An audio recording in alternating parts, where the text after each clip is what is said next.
Bien, hermanos, buenos días.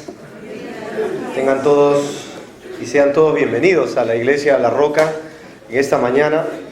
Abramos nuestras Biblias y nuestros corazones a el primer libro de Reyes, capítulo 18. Nuestro tema de este verano es Pasos para la Consagración. Estamos viendo un personaje notable en la Escritura, el gran profeta de Israel, ¿no? Llamado Elías. Lo hemos visto ya hace 2 semanas, comenzamos su estudio, cómo Dios lo llamó, cómo Dios lo comisionó para enfrentar un tiempo bastante crítico de apostasía en la nación de Israel. La semana pasada vimos cómo Dios provee, porque poderoso es Dios, ¿cierto? Dios usó cuervos para sostenerle, Dios usó una viuda pobre, escasa de recursos, era el último recurso que tenía, y cómo Dios sustentó la vida de Elías a través de esta mujer, y Dios retribuyó a esta mujer un sustento que no escaseó durante todo ese periodo de 3 años y medio. Vimos cómo Dios resucitó al hijo de esta viuda, y ella llegó a conocer al Señor por el testimonio y la convicción que trajo a través de Elías Dios en el corazón de ella. Hoy día vamos a ver que ya la sequía se va a cumplir, o el periodo de la sequía se va a cumplir.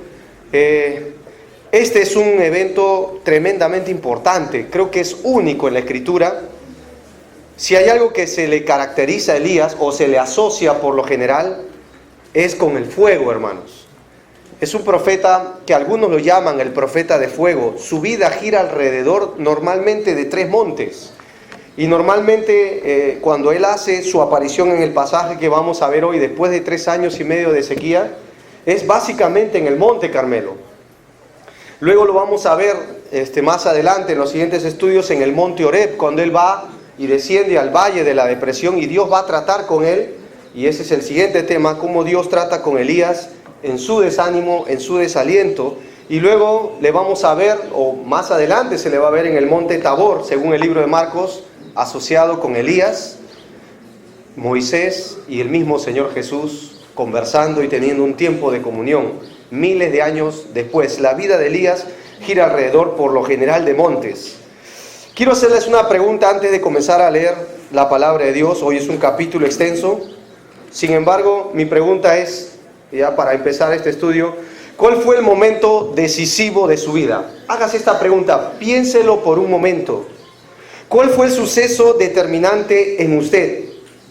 Para algunos, o para la mayoría de nosotros, sin duda alguna, fue conocer al Señor Jesús. El momento que cambió no solo nuestra vida aquí en la tierra, sino nuestro destino eterno. Para algunos, después de conocer a Cristo, quizás fue la persona con la cual contrayeron matrimonio, una decisión que es para toda la vida aquí en la tierra. Para otros fue responder al llamado de Dios, cuando Dios llamó, quizás les sacó del ambiente donde ustedes estaban, sea laboral, estudiantil, académico, sea, no sé, de un ambiente incluso lúgubre, lleno de pecado, y lo llamó a servir y lo comisionó para que usted hoy sirva a Dios con todo su corazón. De todos los momentos importantes que usted puede recordar en esta mañana, ¿cuál fue el momento que cambió el curso de su vida? Recuerde un momento, algo que usted pueda mirar atrás y usted vea y recuerde que ese momento definió lo que usted es hoy en esta mañana. Al leer la palabra de Dios, usted verá personajes, individuos, usted verá familias en la Biblia, usted verá naciones, pueblos que enfrentaron un momento determinante en su vida. Y a la verdad, todos nosotros, tarde o temprano, vamos a tener que entregar o enfrentar un momento decisivo, clave en nuestra vida. Algunos, como José en la Biblia, por ejemplo, enfrentaron momentos críticos, pero ahí tomaron una decisión determinante que mantuvo la voluntad de Dios en ellos. José, cuando estuvo frente a la tentación, momento muy clave, prefirió el palacio, antes que el palacio y todas las buenas comodidades, prefirió la prisión que deshonrar el nombre de Dios y el amo a quien él servía. Prefirió Moisés renunciar a ser hijo de la hija de Faraón, dice el libro de Hebreos, y determinó en su corazón entregar su vida a Dios para servir y ser el libertador que Dios lo llamaría a ser para su nación, luego de 400 años o 430 años, según el libro de Hechos, de opresión y esclavitud en Egipto. ¿Qué tal David cuando nadie quería enfrentar a ese gigante que deshonraba el nombre de Dios por 40 días? Nadie le hacía frente y se levantó un mocoso, ¿no? Y le hizo frente a lo que ni el mismo rey alto podía hacerlo, por cobardía. ¿Qué tal si hablamos de Daniel cuando su vida peligraba para morir él y sus compañeros? Sin embargo, determinó en su corazón no contaminarse. Y eso mantuvo el curso de la voluntad de Dios en su vida. Pero también en la Biblia hay personajes que tomaron una determinación y se desviaron totalmente. Lot, por seguir los afanes de este mundo, por considerar lo material, por un mejor dinero y salario, para que así lo entiendan en nuestros días. Fue una persona que fue poniendo poco a poco, porque así es el desvío, paso a paso sus tiendas hasta perder todo lo por lo cual él había ganado. Perdió su familia, perdió el respeto de sus yernos, para simplemente acabar en una cueva teniendo incesto con sus hijas. Ese momento de decisión cambió el rumbo de su vida para mal. ¿Qué tal si hablamos de Giezi, el futuro, a mi manera de ver, profeta que reemplazaría a Eliseo? Sin embargo, por amor a lo material, por amor al dinero, desvió sus ojos acabando lleno de lepra. Y nada más se menciona de él. ¿Qué tal si mencionamos a Acán, después de ver una gran victoria de parte de Jehová? Codició lo prohibido, tomó y lo escondió. Terminaría él y su familia muerto, y encima, hasta donde la Biblia se dice hasta hoy, un montón de piedras cubriría como testimonio de una mala decisión sobre él y todo lo que le pertenecía. Hermanos, tenemos que aprender en nuestra generación lo que significa sacrificar cosas para Dios. Demos lectura al primer libro de Reyes, capítulo 18, versículo 1, dice así: pasados muchos días, observa el texto, vino palabra de Jehová, ¿a quién? ¿En qué tiempo? En el tercer año, diciendo: ve, muéstrate a Acab, y yo haré llover sobre la faz de la tierra. Ahora Dios iba a traer algo, un evento importante en Israel. Versículo 2, me siguen con la mirada. Fue pues Elías a mostrarse a Acab, y el hambre era grave, ¿dónde? La capital del norte. Y Acab llamó a Abdías su mayordomo, y Abdías era, observa, en gran manera. No dice simplemente temeroso de Jehová, dice en gran manera. A ver, ¿cuántos conocían a Abdías? Muy pocos probablemente, pero a él aparece acá. ¿Qué hacía él en su temor? Versículo 4, porque cuando Jezabel, la esposa de Acab, destruía ¿a quién? A los profetas de Jehová. ¿Qué hacía Abdías, hermanos? Tomó a 100 profetas, ¿y qué hizo él? Los escondió de 50 en 50 en cuevas, o sea, los dividió por 2 grupos, y los sustentó ¿con qué? Así que probablemente esto duró los 3 años y medio. Miren el versículo 5. Y dijo pues Acab a Abdías: ve por el país, por toda la fuente de las aguas y a todos los arroyos, a ver si acaso hallaremos hierba con que conservemos la vida a nuestro pueblo. ¿Así dice? Mira qué estaba interesado el presidente de aquel tiempo. En sus caballos, en sus mulas, para que no nos quedemos sin ¿qué? Sin bestias. Dividieron entre sí el país para recorrerlo. Acá fue por un camino y Abdías fue separadamente por el otro. Yendo Abdías por el camino, se encontró, ¿con quién se encontró? Elías era fácil de reconocer. ¿Cómo lo sabemos? Miren el versículo, cómo sigue hablando. Cuando lo reconoció, ¿qué hizo Abdías? Se postró sobre su rostro y dijo: ¿no eres tú mi señor Elías? Y él respondió: yo soy. Ve y di a tu amo: aquí está Elías. Miren el valor de este hombre. Pero él le dijo: ¿en qué pecado para que me entregues a tu siervo en mano de Acab para que me mate? Vive Jehová tu Dios, que no ha habido nación, ni reino a donde mi Señor no te haya enviado a buscarte. Todos han respondido: no está aquí. Y a reinos y a naciones él ha hecho jurar que no te han hallado. Y ahora tú dices: ve y di a tu amo: aquí está Elías. Acontecerá que luego que yo me haya ido, el Espíritu de Jehová te llevará donde yo no sepa. Y al venir yo y dar las nuevas acá, al no hallarte, él me matará. Tu siervo teme a Jehová desde... ¿cuándo? Observa el texto, miren, ¿qué hacía el versículo 13? No ha sido dicho a mi Señor lo que hice cuando Jezabel mataba a los profetas de Jehová, que escondía 100 varones de los profetas de Jehová de 50 en 50 en cuevas, los mantuve con pan y agua, y ahora tú dices, ve y di a tu amo, aquí está Elías para que él me mate. Y él le dijo a Elías, vive Jehová, Dios de los ejércitos, el Dios Sabaoth, en cuya presencia estoy, que hoy me mostraré a él. Entonces Abdías fue a encontrarse con Acab y le dio el aviso. Y Acab vino a encontrarse ¿con quién? Ahora mira la reacción del rey en el 17. Y cuando Acab vino a Elías, le dijo, ¿eres tú el que turbas a Israel? Miren al rey, ¿ya? Han pasado 3 años y medio.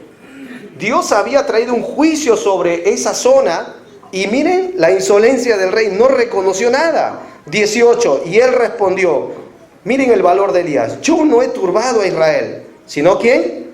Tú, ahí está, y la casa de tu padre, dejando los mandamientos de Jehová, siguiendo a los Baales. Envía pues ahora, congrégame a todo Israel, ¿dónde? En el monte Carmelo. Ese es el lugar geográfico en esta mañana. Y los 450 profetas, ¿de quién? El Dios de ese tiempo. Y los 450 profetas, ¿de quién? Así que, ¿cuánto es 450 por el doble? 500. Miren, que comen de la mesa, ¿de quién? De Jezabel. Entonces Acab convocó a todos los hijos de Israel. Reunió a los profetas, ¿dónde? En el monte Carmelo. Oremos, hermanos. Señor, aquí estamos en esta mañana. Reconocemos que no hay Dios como tú. Solo tú hiciste los cielos y la tierra con tu palabra y tu brazo extendido. Tú eres el verdadero Dios, el Dios de Abraham, el Dios de Isaac. Tú eres nuestro Dios. Tu palabra dice que tú no te avergüenzas de llamarte Dios de nosotros hoy. Señor, a partir de este momento, danos toda la atención que necesitamos. Disipa toda distracción. Quítanos toda la apatía. Ayúdanos a tener una actitud correcta frente a tu voz en esta mañana. Ayúdanos a tener humildad y mansedumbre para recibir la palabra que será implantada en nuestros corazones. Y si en esta mañana hay alguien que aún vive en el engaño de la religión, vive en el engaño de este mundo, trae a la vez en tu verdad libertad en su corazón para que sea libre en la verdad de Cristo. Oramos, Señor, que nos ayudes a animarnos a vivir bajo la convicción de la Escritura Sagrada que arde y vive dentro de nuestros corazones. Señor, ahora al abrir tu palabra, abre nuestro entendimiento para comprender las profundidades del cielo. Te lo pedimos, Señor, en el nombre de Cristo Jesús. Amén. Muy bien, hermanos, comencemos ya. Hay algo que acá no se nos debe pasar de vista. En la Biblia, muchas cosas importantes sucedieron en monte. Creo, en lo personal, que los eventos más importantes sucedieron en los montes. Por ejemplo, Abraham entregó a su hijo Isaac en el monte Moriah y Dios proveyó ahí. Ahí aparece uno de los grandes nombres de Jehová. Jehová Jireh, Jehová proveerá. Por ejemplo, fue en un monte, el monte de Dios, el Sinaí, donde Dios trató con Moisés. Fue en ese mismo monte donde la ley fue dada, por ejemplo. Fue en ese monte donde Moisés pasó 40 días y 40 noches conversando cara a cara con Jehová. Y Dios le reveló el nombre a él. Fue en el monte donde vamos a ver hoy, Carmelo, donde Elías desafiaría a su nación a tomar una decisión. Y si ustedes siguen la historia, hermanos, fue en un monte donde Jesús se transfiguró. Si ustedes avanzan en la historia, fue en el Gólgota, un monte donde el Hijo de Dios sacrificó su vida por nosotros. Grandes cosas suceden en un monte. Y a la verdad, hermanos, todos tenemos un monte que enfrentar. O Jehová o este mundo. O Dios o mis amigos. O lo que dice Dios en su palabra. O lo que yo quiero creer. Y es mi deseo y oración en esta mañana que la verdad nos ayude a determinar en nuestro corazón seguir a Jehová de todo nuestro ser, para que obedeciendo la voz de Jehová nuestro Dios nos vaya bien. Yo creo que ese es el deseo de Dios para todos nosotros. hay algo que no se nos debe pasar de vista. Nunca antes lo había visto. Y en la Biblia podemos ver cómo en este pasaje previo al monte, Dios describe a varios personajes acá. Y hay personajes que muy poco se habla de ellos, pero están acá. Y toda la Escritura es inspirada por Dios. Toda la Escritura es útil para enseñarnos. Así que vamos a ver el primer personaje. Es Abdías el siervo, que aparece aquí. Se toman 16 versículos para hablar de su evento, así que creo que es importante hablar de él. Si yo te pregunto cuántos sabían de este hombre, probablemente muy pocos. ¿Qué nos enseña Abdías en esta mañana? Temor de Dios pese al peligro. Miren conmigo, Primera de Reyes capítulo 18, vuelvan a leer el versículo 2. Ahí te dice, en un solo versículo sintetiza su característica. Miren, el versículo 2 dice, fue pues Elías a encontrarse con Acab y el hambre era grave en Samaria. Versículo 3, ahí aparece, y Acab llamó ¿a quién?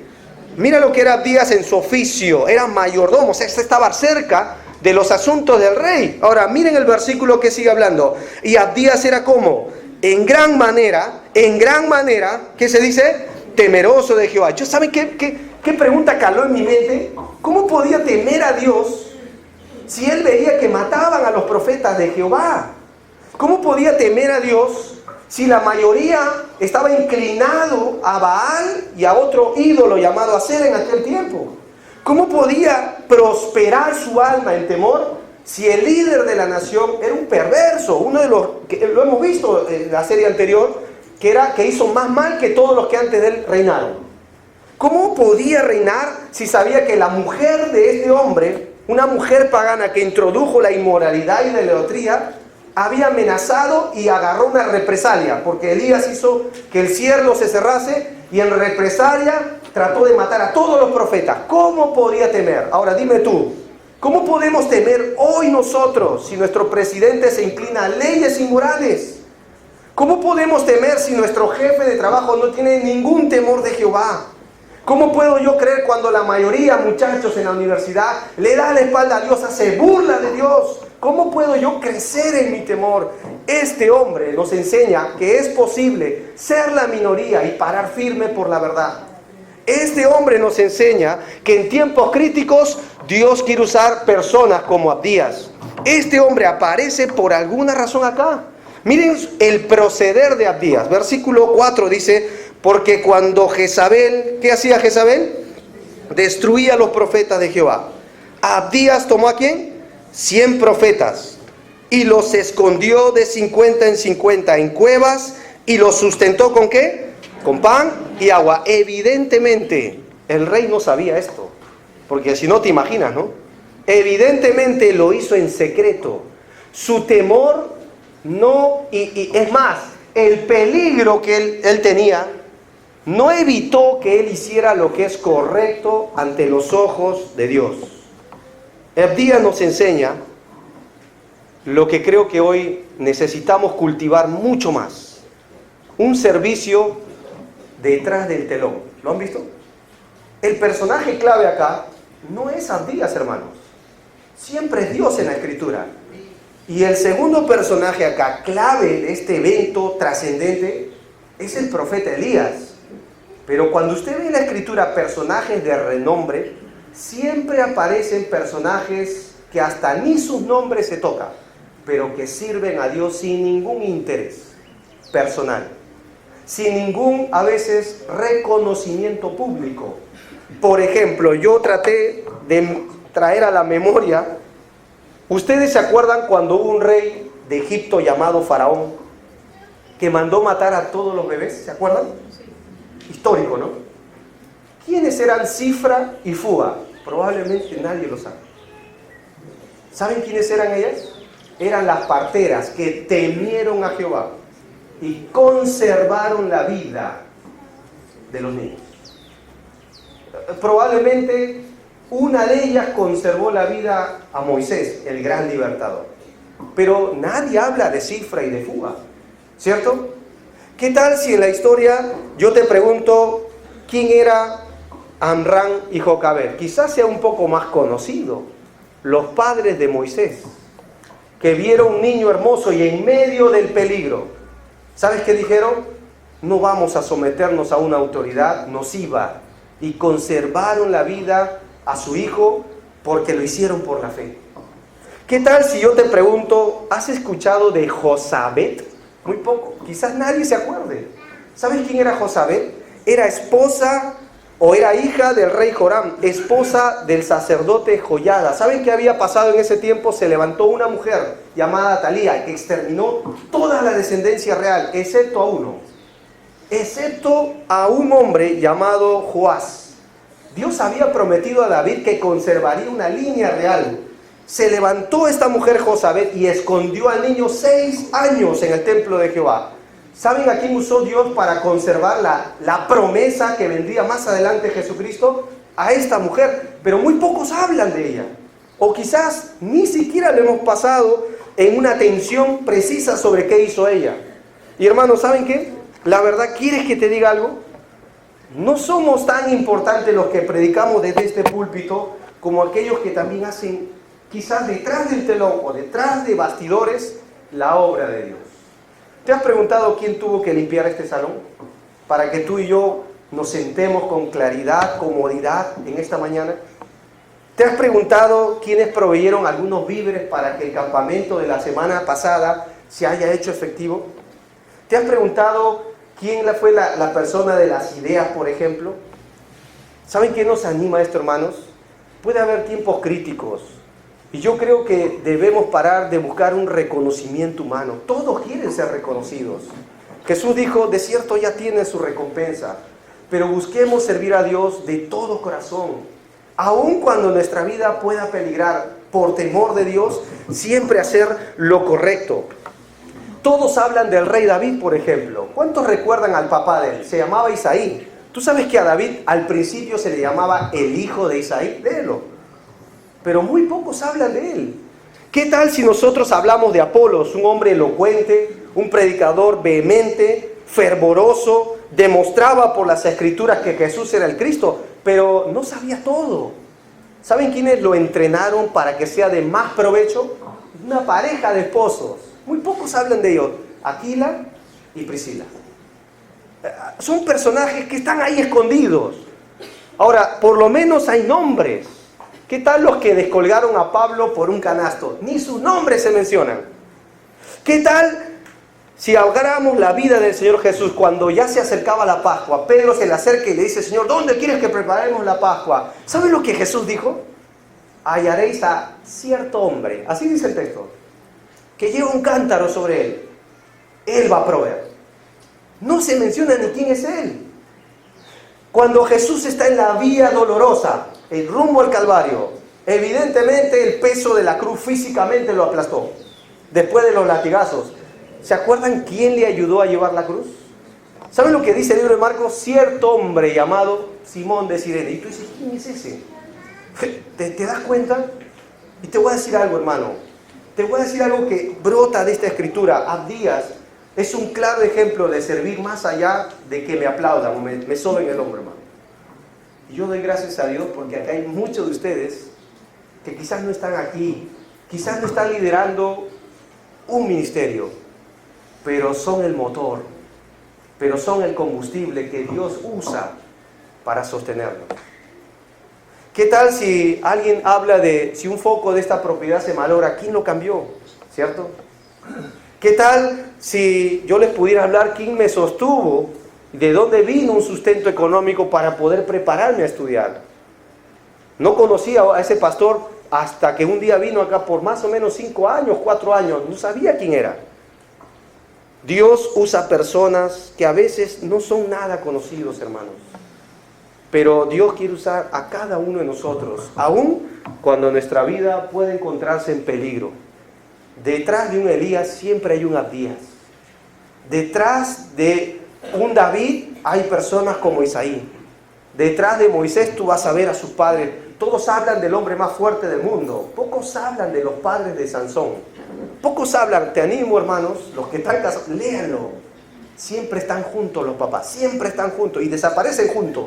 Qué bonita expresión.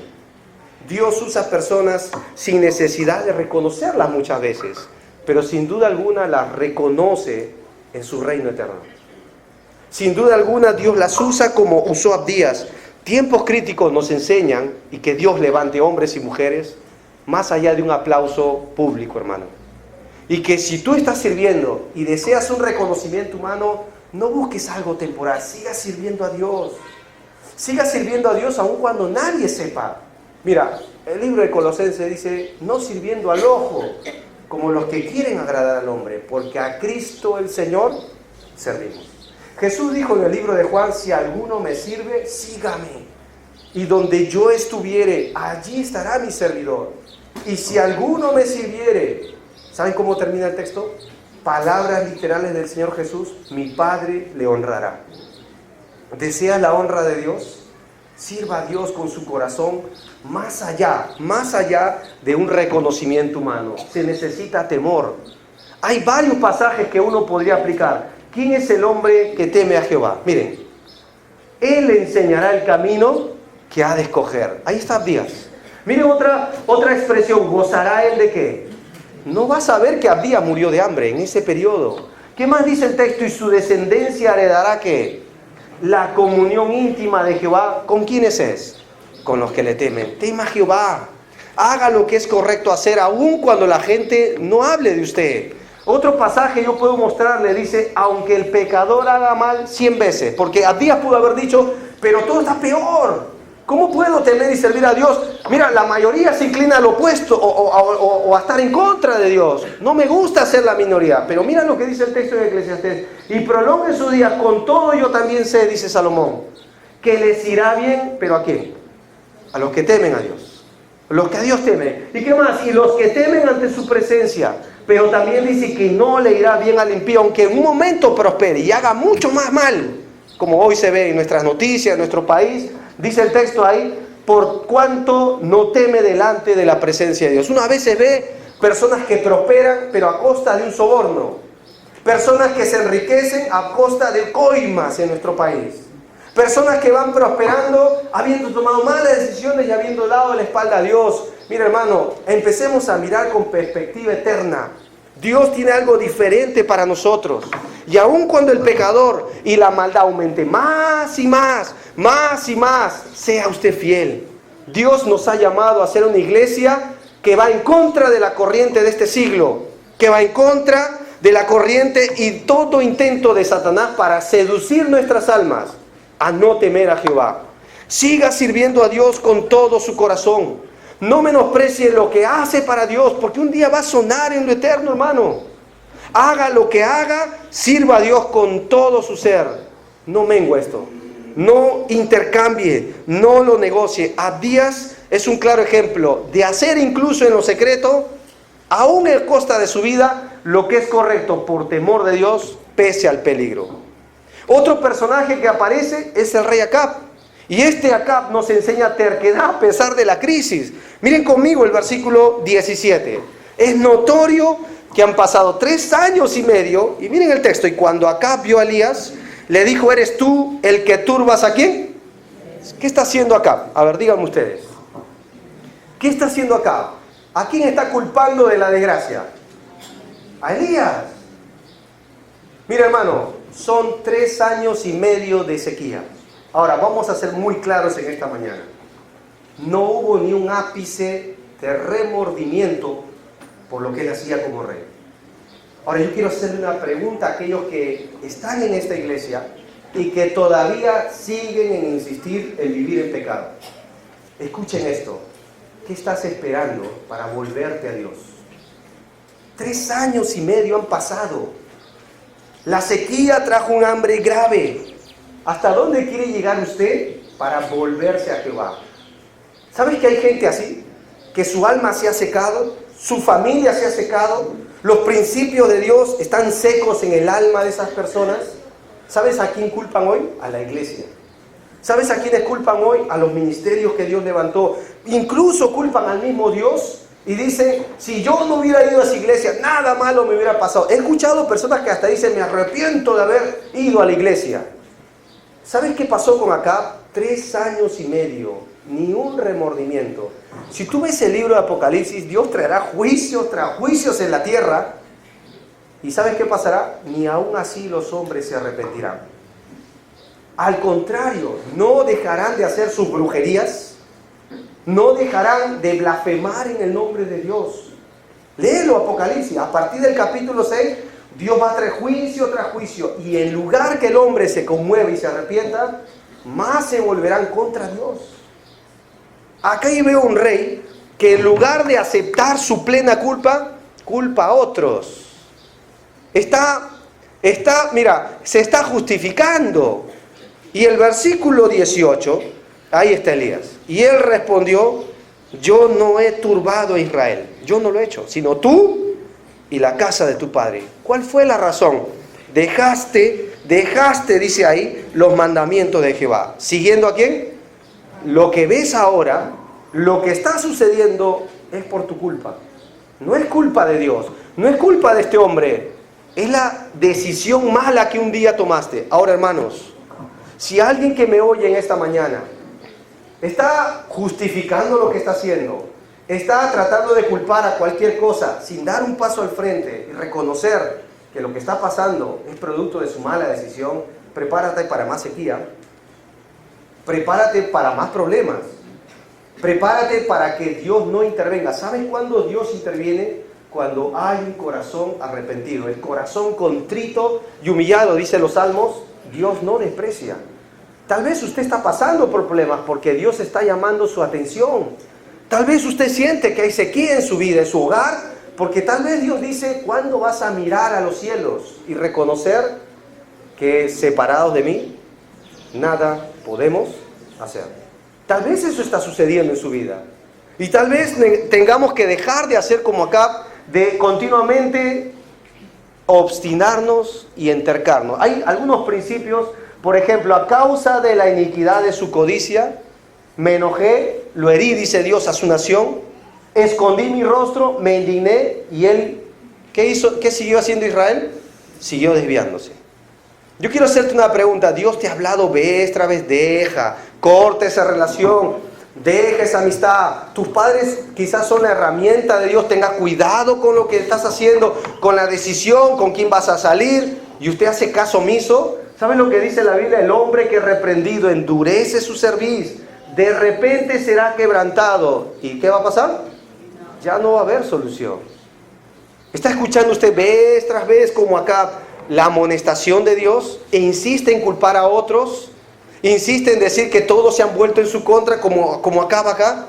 Insiste en no dar un paso adelante y decir: vamos, voy a arrepentirme, voy a dejar de hacer lo malo. Miren lo que la Biblia nos enseña acerca de este rey: la terquedad, la obstinación. Mira, ninguno que se obstinó en pecar contra Jehová le fue bien. ¿A quién se endureció contra él? Dice Job, y le fue bien. Ninguno. Lo mejor que podemos hacer es traer un corazón sensible. ¿Con quién se compara al terco y al necio en la Biblia? Con un animalito llamado el caballo o el mulo. Dice: no seas como el mulo o el caballo, que no tienen entendimiento, cuyos arreos incluyen ¿qué? Cabestro. ¿Saben lo que es el cabestro, hermano? Esa es una vara para que aprenda con golpes, porque si no, no se acercan a ti. No esperes que Dios use su mano fuerte, porque le voy a decir algo: nadie le gana a Dios, nadie. No se oponga y se endurezca contra Jehová. Lo mejor que usted puede hacer es dejar de justificarse, dejar de ser terco y humillar su corazón. Es lo mejor que puede hacer. Otro personaje es el pueblo de Israel. El pueblo de Israel nos enseña tolerancia a pesar de la verdad. Ellos sabían la verdad. Cuando Elías desafía al pueblo, ¿saben lo que ellos hacen? Lo que creo yo que muchos hacen hoy. Miren conmigo 1 Reyes 18, el versículo 20. Entonces acá convocó a todos los hijos de Israel y reunió ¿a quién? A los profetas en el monte Carmelo. Miren la confrontación. Y entonces Elías, ¿qué le dijo a todo el pueblo? ¿Hasta cuándo claudicaréis? ¿En qué? Entre dos pensamientos. Si Jehová es Dios, seguidle. Y si Baal, id en pos de él. ¿Y cuál fue la actitud del pueblo, hermanos? ¿Has conocido gente así? Más adelante, el versículo 24: invocad luego vosotros el nombre de vuestros dioses, yo invocaré el nombre de Jehová, y el Dios que respondiere por medio de fuego, ese sea Dios. Y todo el pueblo respondió diciendo, ¿qué dijo? Ah, está bien lo que está diciendo. Más adelante vas a ver que incluso el nombre de Israel se asocia con Dios. Yo he conocido gente así. Simplemente son tolerantes. ¿Saben por qué Israel padecía en este momento? Porque ellos lo permitieron. Ellos permitieron adorar a dos. Y te voy a decir algo en esta mañana. No se puede seguir a Dios y a las riquezas, dice Jesús. El hombre de doble ánimo es inconstante en todos sus caminos. Nadie puede adorar a dos señores, porque amará a uno y aborrecerá al otro. Puedo seguir y seguir con los principios en la palabra de Dios. Si usted está aquí y su corazón está dividido entre lo que Dios sabe que le ha dicho con toda claridad y lo que usted tercamente quiere hacer, usted nunca agradará a Dios. Hay una iglesia en el Nuevo Testamento, una de las iglesias que Jesús la confronta y le dice, prefiero que sea frío o caliente, porque si eres tibio, tienes un corazón dividido, dura la expresión, te vomitaré de mi boca. Prefiero que sea frío, prefiero que si vas a seguir al mundo, vete. Pero si me vas a seguir, hay un alto precio que pagar. Y esto nos habla de que debemos evitar la tolerancia. Muy llamativo que en el Nuevo Testamento se menciona a Jezabel. ¿Y saben lo que Jesús dice de esta iglesia? Miren, a la iglesia le dice que ellos habían que tolerado. Dios nos guarde, hermanos, que un día la iglesia, la Roca, empiece a tolerar, permitir gente que no está andando bien. Gente que está haciendo lo que es incorrecto y nosotros seguir asociándonos con ellos. Gente que va en contra de Dios, que un día se levanten pastores y predicadores que le den la espalda a Dios y aunque usen la Biblia, lo usen para su beneficio personal. Que Dios nos guarde, que ustedes un día toleren, hermanos, a predicadores malos. Que Dios nos guarde de ser personas fieles. Que no negociemos la verdad. Que un día Dios nos libre de que nosotros digamos que el movimiento de la homosexualidad es correcto, porque hay del que a lo malo llama bueno, y a lo bueno, malo. Que la verdad que Dios implantó en este lugar no cambie, no cambie. Que Dios nos guarde de quedar bien ante las personas, porque ahí comienza la tolerancia. De no querer perder amistad, de no incomodar a las personas. Y quizás en esta mañana alguien de usted piensa que estoy siendo cruel.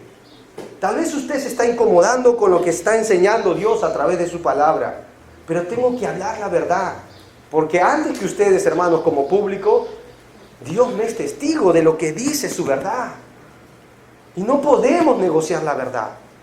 Jesucristo confrontó el pecado de su generación. ¿Y saben lo que pasó, hermanos? Y eso nos lleva al siguiente personaje, que es Elías. Elías nos enseña a ser transparentes ante el pecado. En una oportunidad, Jesucristo había dado de comer a más de 5,000 personas. Al día siguiente le buscaron, vinieron a él y Jesús los confrontó a trabajar por la comida eterna, no por lo temporal. ¿Sabes lo que sucedió? ¿Sabes cuál fue la reacción de las personas? Se ofendieron y se fueron. ¿Saben con quién se quedó? Con los 12. Y al parecer los 12, por lo que ellos dicen, querían dejarlo.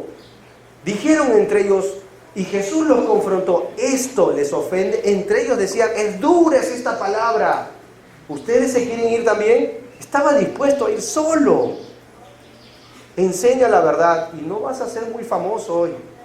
Habla la verdad, por dura que sea. Como alguien dijo, la Biblia es dolorosamente honesta. Habla y enseña la verdad, corrige el pecado y nadie te va a aplaudir, hermano. Te puedo asegurar esto. Elías confrontó el pecado de su generación. Por alguna razón se le llama a Juan el Bautista el Elías que había de venir. Son muy similares. Confrontó al rey Herodes. Le dijo, tú eres un adúltero. Se lo dijo. A los soldados que venían, no extorsionen. Al pueblo religioso que venía, ustedes son generación de víboras, son hipócritas, les dijo. Y a los recaudadores de impuestos les dijo, no cobren más de lo que es debido. Él puso el dedo en la herida. ¿Sabes cómo terminó Juan el Bautista? Decapitado por enseñar la verdad.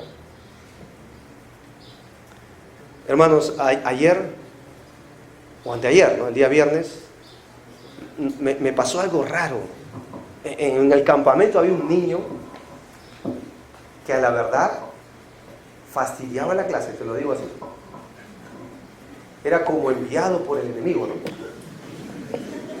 Para que sepan, ¿no? No estoy hablando de sus hijos, ¿ah?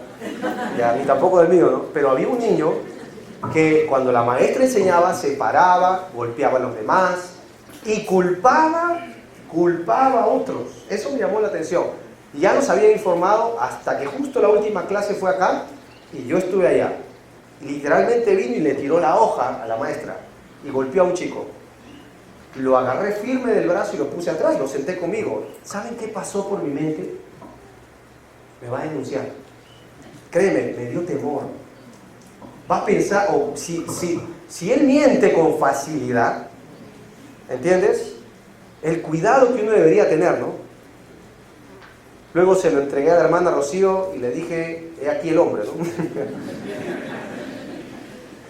Ahí está Anderson, ¿no? ¿Qué pasó? Estábamos atrás, cerca del almuerzo, antes de levantar las mamparas, vino y me dijo, y yo me sorprendí, dije, es que me va a pegar.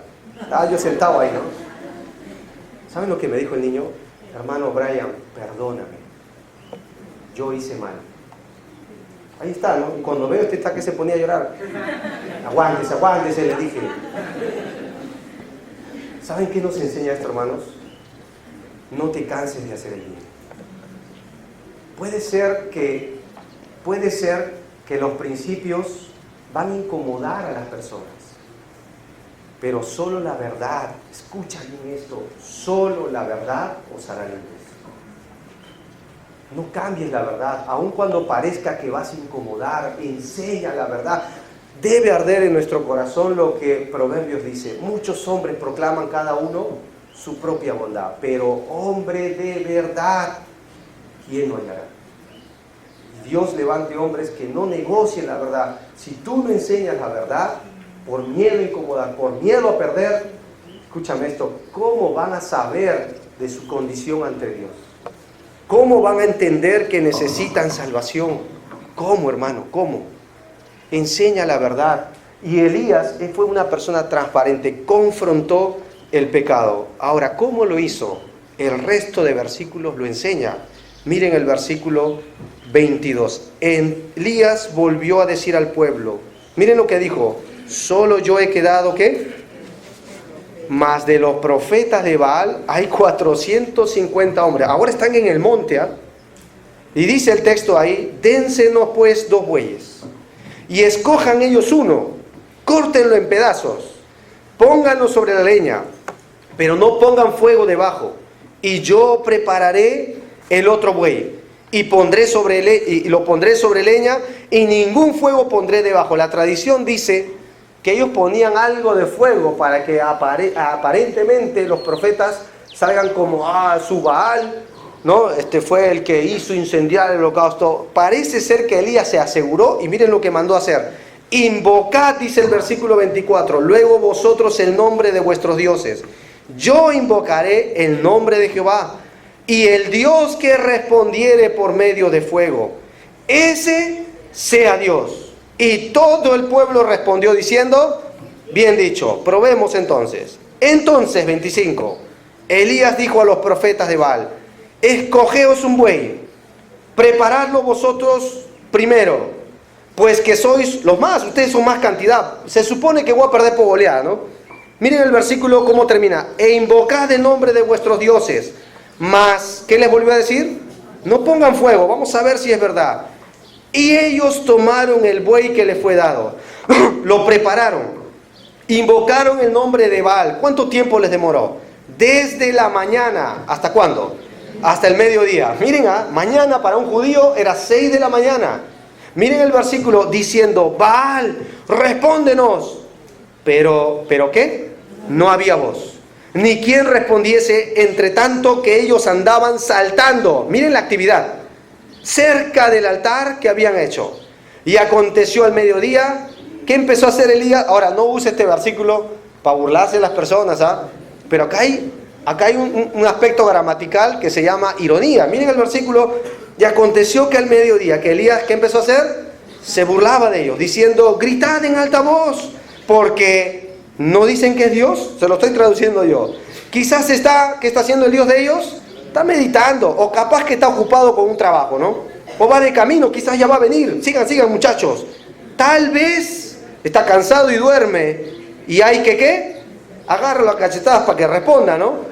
28. Y ellos clamaban, ¿cómo lo hacían? Estaban gritando, hermanos. Y ¿qué empezaron a hacer? Se empezaron a cortar con cuchillos, con lancetas, conforme a... no era algo nuevo, era su costumbre. Hasta chorrear la sangre sobre ellos. Empezaron a hacer sacrificios humanos, para que lo entiendan. Versículo siguiente, miren. ¿Qué dice el texto? Entonces, miren el versículo 29. Pasó al mediodía y ellos siguieron gritando, pero ahora ¿cómo? Frenéticamente, hasta la hora de ofrecerse, ¿qué? Pero vuelve a recalcar, no hubo ninguna voz, ni quien respondiese, ni quien escuchase. Entonces dijo Elías a todo el pueblo, ahora sí, acercaos a mí. Y todo el pueblo, ¿qué hizo? Bien obediente, ¿no? Y él arregló, ¿qué arregló? Así que evidentemente había algo ahí, que había sido derribado. Y miren el texto del versículo 31. El 31, tomando Elías 12 piedras conforme al número de las tribus de los hijos de Jacob, al cual había sido dado palabra de Jehová diciendo, Israel será tu nombre. Edificó con las piedras un altar, pero ¿cómo lo hizo? En el nombre de Jehová. Todo lo que hagáis, ¿en el nombre de quién? Del Señor. Ahí está. Después hizo una zanja alrededor del altar, en que cupieran o cabieran, para ser más sincero, 2 medidas de grano. Preparó luego la leña, cortó el buey en pedazos, lo puso sobre la leña. Todos estaban mirando esto, Y ahora les dijo al pueblo, llenad 4 cántaros de agua, derramen sobre el holocausto y sobre la leña. Y él dijo, háganlo otra vez. Y el texto dice, y otra vez lo hicieron. Dijo aún, hacerlo ¿qué? La tercera vez, que esté bien mojadito. Y lo hicieron ¿qué? La tercera vez, de manera que el agua corría alrededor de ¿qué? Así que eso te dice que no estaba húmedo, estaba mojado, hermano. Y también se había llenado de agua, ¿qué cosa? No dice que había traído agua a la zanja, se llenó la zanja. 36. Y cuando llegó la hora de ofrecerse el holocausto, se acercó el profeta Elías y dijo, observa tremenda oración. Jehová, Dios de Abraham, de Isaac, de Israel, sea hoy manifiesto que tú eres Dios en Israel y que yo soy tu siervo, que por mandato tuyo he hecho todas estas cosas. Respóndeme, Jehová, respóndeme. ¿Para qué? Para que conozca este pueblo que tú, Jehová, eres el Dios y que tú vuelves a ti, ¿qué? El corazón de ellos. Eso deseaba Elías. Entonces, solo entonces, ¿qué pasó? Cayó fuego de Jehová y consumió el holocausto, la leña, las piedras, el polvo, y aún lamió el agua que estaba en la zanja. Viéndolo todo el pueblo, ¿qué hizo? Se postraron y dijeron, Jehová es el Dios, Jehová es el Dios. Tremendo, ¿no? Tremendo relato, es único este relato en la Escritura. ¿Qué nos enseña esto, hermanos? ¿Jehová o Baal? ¿O Dios? Y escuchen bien esto, muchachos, o tus amigos que no agradan a Dios. Tú tienes que elegir hoy. O Dios, o los malos manejos administrativos que a veces hacemos. O Dios, disfrutando en el hogar como Dios lo dice, o haciendo trampas en tu hogar. Hombres. O Dios, o el mundo. Y si tú quieres ser amigo del mundo, te vas a constituir enemigo de Dios. Jesucristo dijo, si alguien conmigo no junta, desparrama. Desparrama. O puede ser Dios o tu trabajo. Por eso dejas de venir a los cultos. Y escuchen bien esto, hermanos. Jóvenes que recién se han casado. O Dios, puede ser duro, pero Jesús lo dijo, o tu familia, que te estorba de ser fiel a Dios. Quien te habla conoció esa experiencia. ¿Que entonces Jesús está en contra de la familia? No, por supuesto que no. Él fundó la primera institución, que es el hogar. Pero mi amor a Dios debe ser superior con la que amo a mi esposa y mis hijos. Y no hay nadie que haya dejado casa, padre, hermanos en mi nombre, que no reciba 100 veces más en esta vida o la venidera. O Dios o Baal. Tú tienes que escoger. Yo debo escoger. Hay un llamado que el Espíritu de Dios hace continuamente. No podemos llegar a ser tibios. Hermanos, ¿por qué no hubo respuesta? Esa fue mi pregunta, porque la mayoría de los versículos describen que no hubo respuesta. Hay una buena porción del relato para hablar de que Baal no podía responder. Y escuchen bien esto, hermanos, que todavía atesoran, voy a ser más claro en nuestro país, un rosario, una imagen, algo que todavía esté ahí.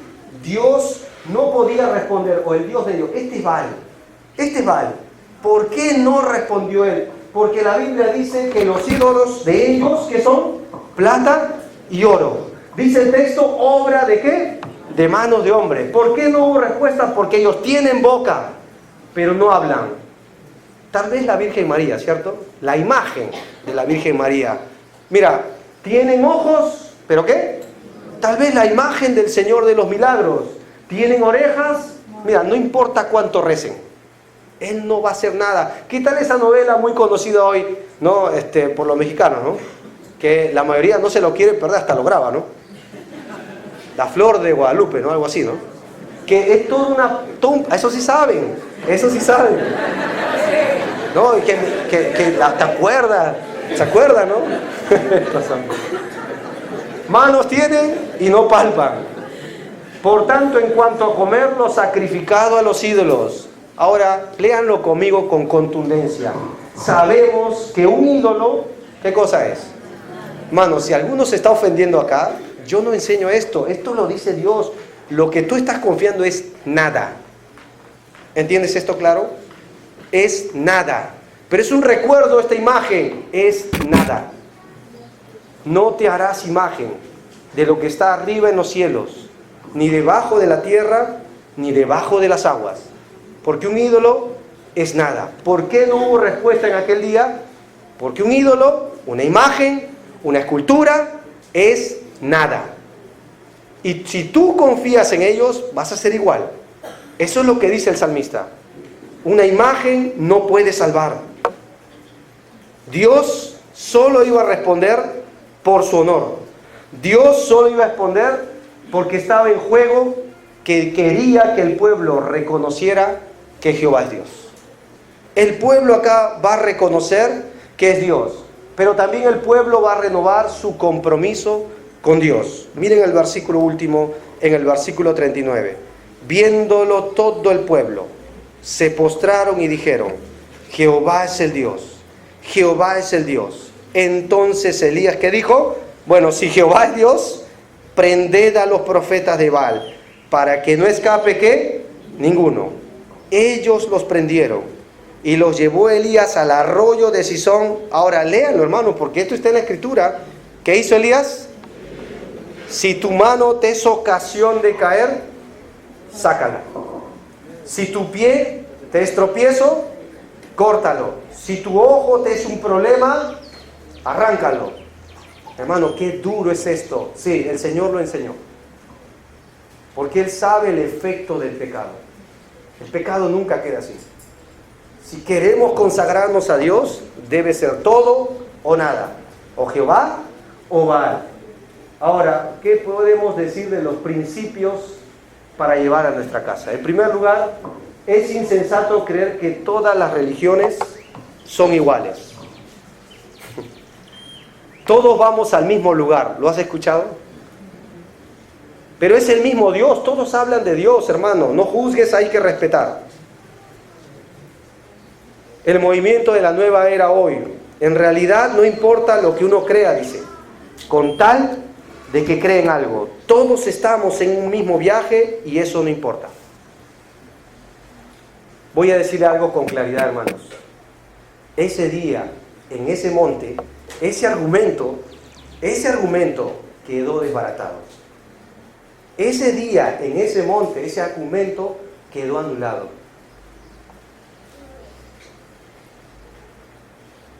Dios desea que conservemos, aun cuando parezca antigua, la verdad viviente. El cielo puede pasar, la tierra va a cambiar, pero jamás la palabra de Dios. Dios dice con claridad, yo no cambio. Jesucristo es el mismo ayer, hoy. ¿Sabes por qué no cambia? Porque una de las características del Dios Todopoderoso es que es inmutable. Él no va a cambiar. Hay camino que al hombre le parece bueno, pero su fin es camino de muerte.